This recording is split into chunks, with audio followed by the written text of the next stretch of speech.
नमस्कार दोस्तों, स्वागत है आपका श्री राम क्लासेज में। आज हम मध्य प्रदेश 2011 का संस्कृत वाला पोर्शन सोल्व कर रहे हैं। इसके पहले हम बाल विकास और हिंदी सोल्व कर चुके हैं, संस्कृत सोल्व करने वाले हैं। तो क्वेश्चन नंबर 61, श्रुत लेखस्य का उपयोगिता वर्तते। सुन कर के लिखने का क्या उपयोग है? सुन कर के लिखने का क्या उपयोग है? हस्तलेखस्य शोभनाय, बी नंबर कक्षायाः नियंत्रणाय, सी वर्तनीगतायाः अशुद्धि निवारणाय, ऑप्शन डी लिखितम कार्यम करणाय। तो इसका राइट आंसर है सी नंबर वाला, कि वर्तनी की अशुद्धि का निवारण करने में इसका उपयोग होता है। तो श्रुत लेखन की उपयोगिता यह है कि इससे वर्तनी संबंधी अशुद्धियों का निराकरण हो जाता है। प्रायः वर्तनी में अशुद्धि हो जाती है तो इसे श्रुत लेख के द्वारा सुधारा जा सकता है। प्रश्न क्रमांक 62 पर आते हैं। मौन वाचनस्य अभ्यासः भवितव्यः। मौन वाचन का अभ्यास होता है, मौन वाचन का अभ्यास करना चाहिए हमें। यदा कदा अनियमित रूप से या रात्रि समय या नियमित रूप से, तो हमें मौन वाचन नियमित रूप से करते रहना चाहिए, क्योंकि इससे विषय वस्तु को समझना आसान होता है। अतः नियमित रूप से मौन वाचन होना चाहिए। प्रश्न क्रमांक 63, छात्राणाम उच्चारण दोषम दूरीकरणाय भाषा शिक्षकः भाषा विज्ञानस्य कस्मिन् विज्ञाने पारंगतः भूयात्। छात्रों के उच्चारण दोष को दूर करने के लिए भाषा शिक्षक को किस विज्ञान में पारंगत होना चाहिए? उच्चारण दोष दूर करना है तो वाक्य विज्ञान में, ऑप्शन नंबर इसका सी राइट आंसर है, कि छात्रों के उच्चारण दोष को दूर करने के लिए भाषा शिक्षक को भाषा विज्ञान के अंतर्गत वाक्य विज्ञान में पारंगत या प्रवीण होना चाहिए। प्रश्न क्रमांक 64, संस्कृते मूल्यांकन प्रयोजनम अस्ति। संस्कृत में मूल्यांकन प्रयोजन का क्या अर्थ होता है?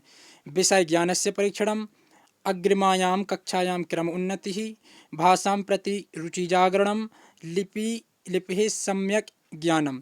तो इसका राइट आंसर है ए नंबर, यानी विषय के ज्ञान का परीक्षण करना संस्कृत के मूल्यांकन का प्रयोजन होता है। संस्कृत मूल्यांकन का प्रयोजन विषय ज्ञान के परीक्षण से संबंधित है।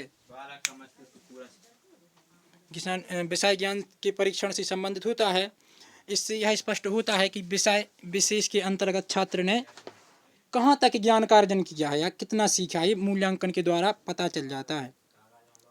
प्रश्न क्रमांक 65, छात्रः स्वहृदयस्य विचारान् कया भाषया सरलतया प्रकटीकर्तुं समर्थं भवति। छात्र अपने विचारों को प्रकट करने में समर्थ होता है। तो इसका राइट आंसर है डी, छात्र अपने हृदय अथवा मन के विचारों को मातृभाषा में आसानी से प्रकट कर सकता है। उसको किसी भी प्रकार की परेशानी नहीं होती है, क्योंकि वह मातृभाषा का हमेशा से उपयोग करता आ रहा है। प्रश्न क्रमांक 66, छात्रः कस्मिन् कार्ये अधिकां रुचिं दर्शयति। छात्र किस कार्य में अधिक रुचि दर्शाता है? लेखन में, पठन में, चित्रेषु, रागभरणे, उपर्युक्तेषु त्रिषु एव। तो ऑप्शन डी इसका राइट आंसर है कि छात्र निम्नलिखित कार्यों में अधिक रुचि दिखाता है, लिखने में भी और पढ़ने में भी और चित्रों में रंग भरने में।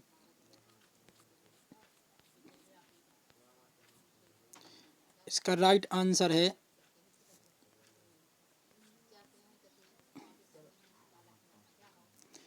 प्रश्न क्रमांक 67, प्राचीन काले गुरु स्वशिष्यान् केन विधिना शिक्षयति। इसमें प्राचीन काल में गुरु अपने शिष्यों को किस विधि से शिक्षा प्रदान करते थे? आगमन विधि, व्याख्यान विधि, अनुसंधान या प्रयोगशाला। तो इसका राइट आंसर है बी नंबर का, प्राचीन काल में गुरु शिष्यों को व्याख्या विधि से शिक्षा प्रदान करते थे। छात्र केवल एक श्रोता के रूप में रहते थे और उसे पहले श्रुति परंपरा विकसित हुई थी, अनंतर लेखन परंपरा, क्योंकि पहले लेखन परंपरा का विकास नहीं हुआ था कि इसलिए व्याख्या विधि प्रचलित थी। छात्र केवल एक निष्क्रिय श्रोता बन करके बैठ करके सुनते थे। प्रश्न क्रमांक 68, श्रेष्ठ मूल्यांकन से गुण अस्ति। श्रेष्ठ मूल्यांकन का गुण क्या है? तो श्रेष्ठ मूल्यांकन का गुण है उपर्युक्ता, सभी वस्तुनिष्ठ भी होना चाहिए, विश्वसनीय और वैध भी होना चाहिए। 68 के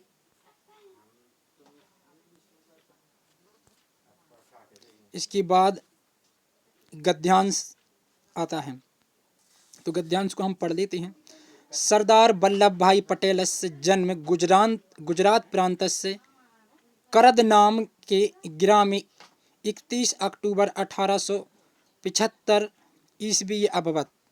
यानी सरदार वल्लभ भाई पटेल का जन्म गुजरात प्रांत के करद नाम के ग्राम में 31 अक्टूबर 1875 ईस्वी को हुआ। अस्य प्रारंभिक शिक्षा, उनकी शिक्षा नाडियाद कौन सी नगर में? नाडियाद नगर के विद्यालय में हुई। वकील परीक्षाम उत्तीर्णम, और वकील की परीक्षा में उत्तीर्ण हुई। अयम विधि शास्त्रस्य अध्ययनाय इंग्लैंड स्थिते मिडिल टेम्पल नाम के विद्यालय प्रविष्टवान। उन्होंने इंग्लैंड में कानून विधि शास्त्र कानून की शिक्षा के लिए मिडिल टेम्पल नाम के विद्यालय में प्रवेश लिया। 1913 ईस्वी अहमदाबाद वकालत कार्य प्रारब्धम। 1913 में उन्होंने वकालत का कार्य अहमदाबाद में प्रारंभ कर दिया। अनंतरम यानी इसके बाद 1924 ईस्वी में अयम उन्होंने बारदोली ग्राम में स्वराज आश्रम से स्थापना कृतवान। कहाँ पर? बारदोली ग्राम में स्वराज आश्रम की स्थापना की। कर विरोधिनम आंदोलनम कृषकाणाम सहयोगी च कृतवान। कर यानी कर टैक्स के विरोध के लिए उन्होंने आंदोलन में सहयोग किया किसानों का, कृषकाणाम किसानों का। स्वकीय यानी स्वकीय दृढ़ सिद्धांत ही है। अयम लोह प्रसिद्धि नामना विख्यात अभवत। स्वकीय वह अपने दृढ़ सिद्धांत वाले व्यक्ति थे। उन्हें लौह पुरुष के नाम से जाना जाता है, विख्यात होगी भी। प्रायशः 600 परिमितानि राज्यानि रियासत अत्र भारतीयासन। उस समय 600 रियासत थी भारत के अंदर। तेषाम विलय कार्य अस्य महाभागस्य महत् योगदान। उनकी विलय में इनका महान योगदान था, सरदार वल्लभ भाई पटेल जी का। स्वतंत्रतायाः आंदोलने महात्मा गांधीना सहशरीरेण मनसा च सहयोगी अभवत। स्वतंत्रता आंदोलन में महात्मा गांधी का भी इन्होंने सहयोग किया। पटेल अत्यंत दूरदर्शी स्पष्ट वक्ता चासीत। सरदार पटेल जी एक दूरदर्शी यानी भविष्य की जानने वाले थे और एक स्पष्ट वक्ता थे। अतः भारत से प्रथम उप प्रधानमंत्री अभूत। अतः इनको भारत का प्रथम उप प्रधानमंत्री के रूप में चुना गया। अब क्वेश्चन सॉल्व करेंगे। क्वेश्चन नंबर 69, सरदार वल्लभ भाई पटेल का जन्म कुत्र अभवत। सरदार वल्लभ भाई पटेल का जन्म कहाँ हुआ? तो पन्ने पढ़ा था कि सरदार वल्लभ भाई पटेल का जन्म गुजरात प्रांत में हुआ था। कहाँ हुआ था? गुजरात प्रांत के करद नाम के ग्राम में हुआ था। तो करद ग्राम में ऑप्शन नंबर सी इसका राइट आंसर हो जाएगा। पटेल से प्रारंभिक शिक्षा यत्र जाता। पटेल की प्रारंभिक शिक्षा कहाँ पर हुई थी? तो अपन ने पढ़ा था कि जो नाडियाद नगरी में इनकी प्रारंभिक शिक्षा हुई थी। 71। वकालत कार्यम कदा प्रारब्धम। पटेल जी ने वकालत कार्य कब प्रारंभ किया? तो सरदार वल्लभ भाई पटेल ने वकालत कार्य कब प्रारंभ किया? तो यहाँ पर लिखा है 1913 ईस्वी अहमदाबाद वकालत कार्यम 1913 ईस्वी अहमदाबाद वकालत कार्यम प्रारब्धम।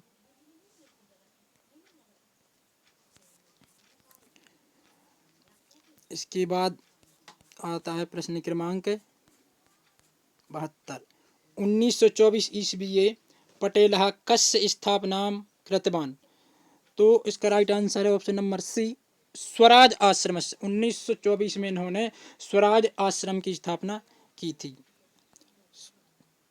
स्वकीय दृढ़ सिद्धांत पटेलः केन नामना विख्यातः। दृढ़ सिद्धांत होने से पटेल किस नाम से विख्यात हुए। तो इसका option number is the right answer कि सरदार पटेल एक सिद्धांतवादी व्यक्ति थे। अपने विनिश्चित किए गए सिद्धांत के आगे वे कभी झुकते नहीं थे। जमींदारों की जमींदारी के विलय का प्रावधान उन्होंने ही निश्चित किया था। बहुत विरोध के बाद भी वे अपने कार्य में सफल रहे। उन्हें लौह पुरुष के नाम से भी जाना जाता है।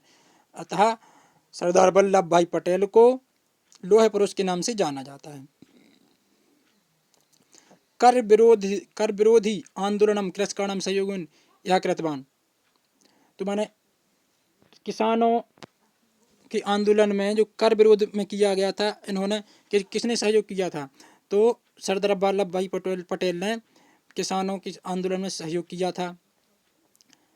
प्रश्न क्रमांक 75। रियासतानां भारते विलये यस्य महत् योगदानम अस्ति। जो भारत की जो 600 रियासत थी, इनके विलय में किसका महत् योगदान है। तो अपन ने पढ़ा था इसका ऑप्शन नंबर डी, रियासतों का भारत में विलय के लिए सरदार वल्लभ भाई पटेल का महान योगदान रहा है। प्रश्न क्रमांक 76।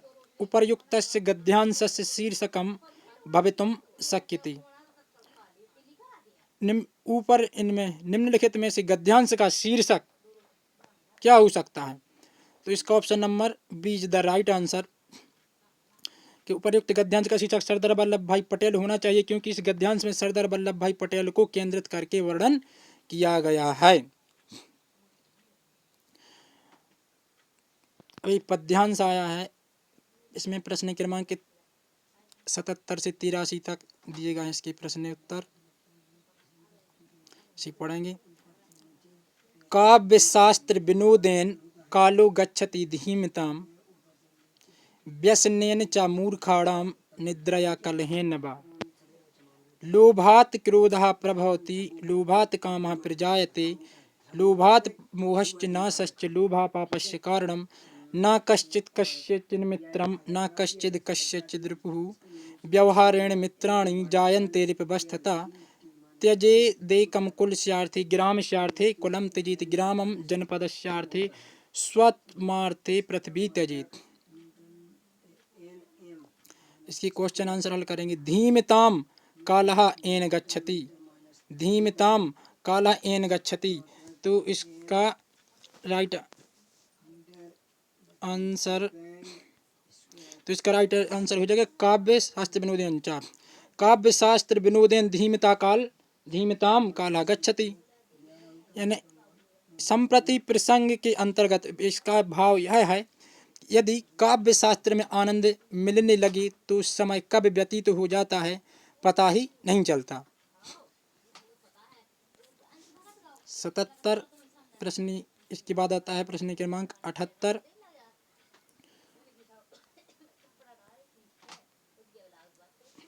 मूर्खाणाम समय कथम गच्छति। मूर्खों का समय कैसे जाता है। तो मूर्खों का समय जाता है निद्रा और कलह करने में।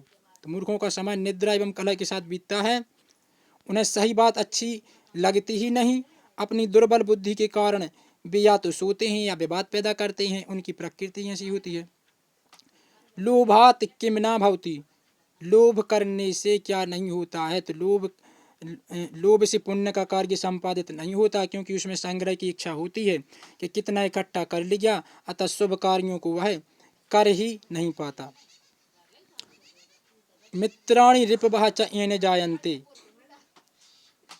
मित्राणि रिपवः यानी रिपु यानी होता है शत्रु। यानी मित्र और शत्रु किससे जाने जाते हैं। तो मित्र और शत्रु अपने व्यवहार के कारण उत्पन्न होते हैं। अर्थात व्यवहार से ही मित्रता आती है और व्यवहार से ही शत्रुता भी उत्पन्न होती है। जनपदस्य अर्थे कम त्यजेत। यानी अपने जनपद की रक्षा के लिए हमें किसका त्याग करना चाहिए।